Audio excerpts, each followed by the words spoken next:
Hello everyone, I'm Deb Gilliland and I'm back wanting to talk to you about area rugs.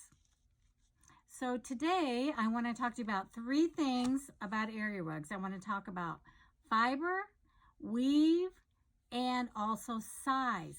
I think if you get all those three things down with your area rug, you will be good to go.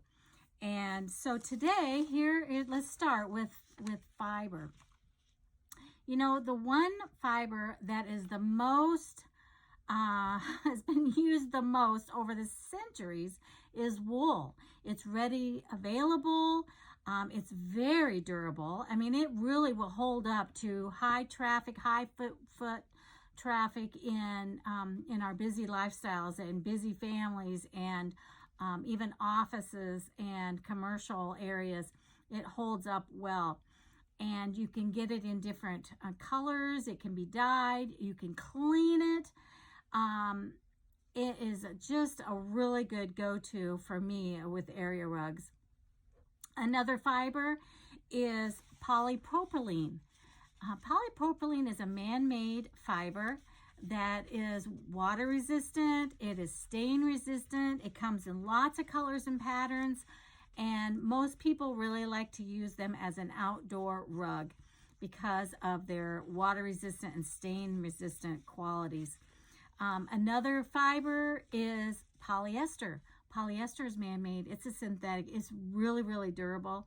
You can solution dye polyester and it just holds up. You can even bleach it clean. I mean, it is a really good for durability, but it is also a little bit less expensive than some of the other types of area rugs. So if you find one that's a great color for you, that would be probably a go-to for a lot of people because of what you can do with it, the cleanability and the cost. The next thing is sisal. Sisal comes from a plant. Sisal is a little bit more texture. You've probably seen it. Kind of reminds me of wicker, and usually it's a brown color. I like to use sisal as layering because it is a little bit scratchy to my feet when I walk on it. That's why some people use it as an outdoor rug. But I do like to layer other ones because of, it's just a little softer when you have that look. And I like the layered look, the two colors or two tones. It's a little more organic feeling when you have the sisal. And yeah, the next one I like is called viscose. Viscose is also called rayon. Many times you use viscose in combination with other fibers such as wool. I want to show you, I have one. When you put viscose with wool, it becomes more silky and soft. And I want to show you this one here. Isn't this beautiful? It's just soft. This is the kind that you want to just lay down on or sit down on. It's just very, very nice, soft, and the combination of wool and viscose is wonderful. I really like those kind of rugs. Okay, so the next thing I want to talk about is weaves. There are three different kind of weaves that we're going to discuss. The first one is called a flat weave. Flat weave rugs are made on a loom, and it's exactly what it is. I have one right here. It is flat. Okay, you can do different designs. This one's got several designs on it. And it's even got little tassels here. But it is really, really flat. You see, it's very flat. And a couple things about them. You can machine wash many of the flat weave rugs, but I would not put them in the dryer. I would let them air dry out. And the next thing about them, I would use some kind of a pad underneath of them, because if you put them on like a wood floor, they tend to be a little bit more slippery. And if you use a pad under it, it just makes it better and it'll stay put where you want it. The next thing I want discuss is hand tufted rugs.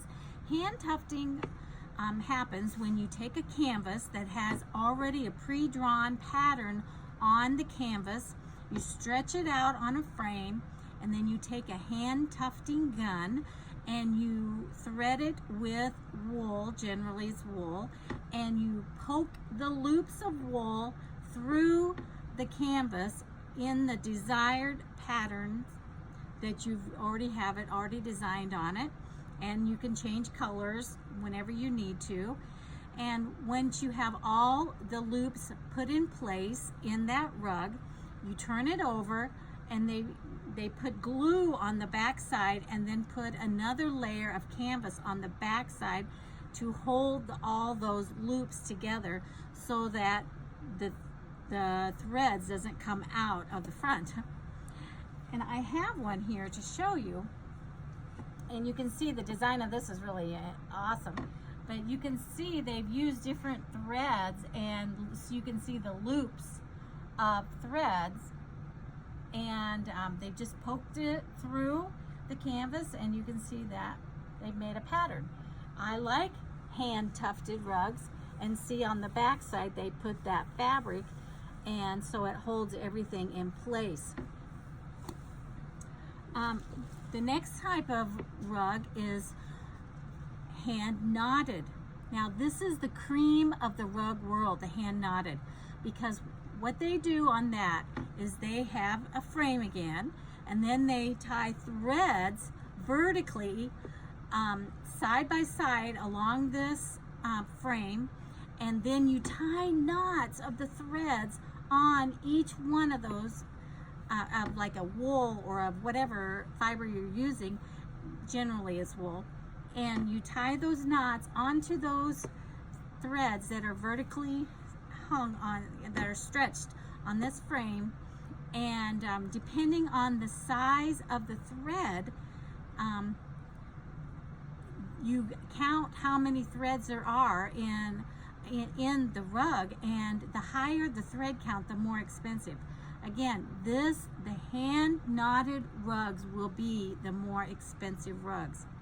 Now I want to say that on these hand knotteds, when you turn them over onto the back side, you will see a mirror image of the pattern that you did on the front side, and so that will tell you that it has been hand knotted, and those are very nice rugs, the hand knotted. And you do watch for a knot count on those. The next thing I want to talk to you about is size. Size of your rugs, okay? That is an important aspect of when you get to a rug. So many times you get a rug and it's too small, and you don't even realize it's too small until you get into your house. So I want to show you, on my little iPad here, I want to show you what I feel is a good size for a rug here. I'm going to turn my phone around. And so here we go. Okay, so we have here a living room, and we have sectional, but you see the rug is right here, and right now it's just inside the furniture. But the better size would be to make it all the edges underneath of the furniture, so that it just gives a bigger look to the whole arrangement. And so one thing about these open concept housing they have nowadays, you usually can use a rug to unify all the furniture. And so when you do that, you're going to want the rug even bigger.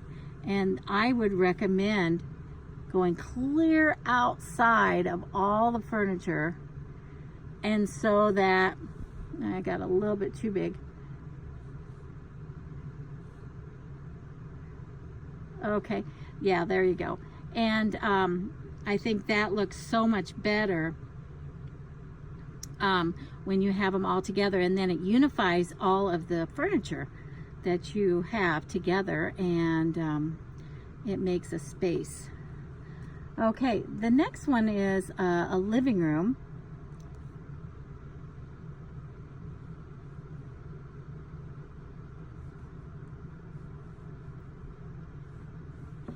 Here's another living room that you have the rug, and see again they're all underneath of the front legs, and I just feel like it's a better look than inside just the coffee table alone. Okay, here's a dining room. Dining rooms, I would recommend always having the rug 2 feet bigger all the way around so that the chairs can always stay on the rug. 2 feet bigger. If you have a round rug and a round table, it still needs to be 2 feet bigger all the way around.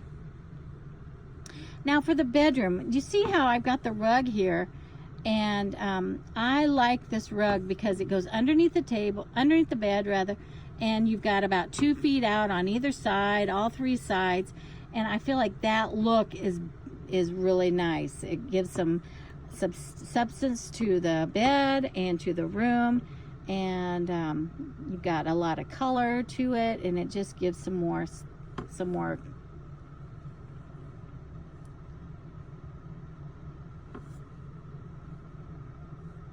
You can also do the bed with the runners on either side, and you can even do it at the foot of the bed too, but I like this look also. So it's just however you want now. Okay, I'm back, and so that's all for basics for rugs, and if you have any questions, just put it in the chat, and I would love to answer them, and let me know if you like this video. I want you to share it, and if it's helped you, and until next time, this is Deb Gilliland. Talk to you soon.